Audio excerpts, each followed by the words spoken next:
Assalaamu calaykum. Maanta waxaa idin wadaa gabadhaasi wiilkaas u jeedaan cusbitaalka jooga oo gabadhaasiti nin iyo naag isqabo waaye. Wiilka waxaa la dhahaa Dan, gabadhan waxaa la dhahaa Sam. Ninkaas iyo naagtaas isqabo, believe it or not, ilmaha ay uurka ku wadaan waa ilmo nin kale iyo naag kale ay leeyihiin.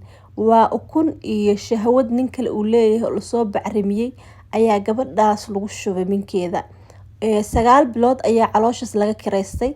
Kadib waxaa waaye cunugay dhalaysaa muxuu ahaa dadkii lahaaya loo qaadanaya.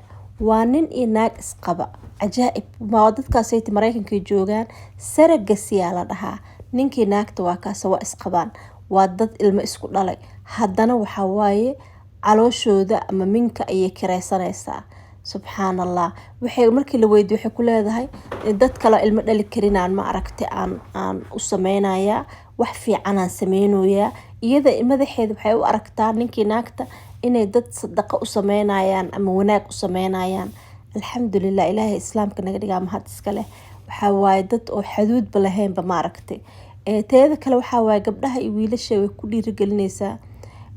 Gabdhaha ku dhiirigelinay inay sameeyaan sameeyaan. Dadaa waxay soo weydiiyeen cunugan soo lagama yaabo inaad jeclaatid.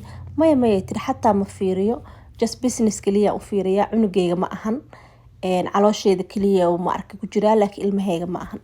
Marka maanta waxaa waaye waa kaasa saragasiyaa la dhahaa. Saas ula socda. Waxaa laga yaabaa inaad maqasheen laakiin xoogaha maanta waa idin sheegaya.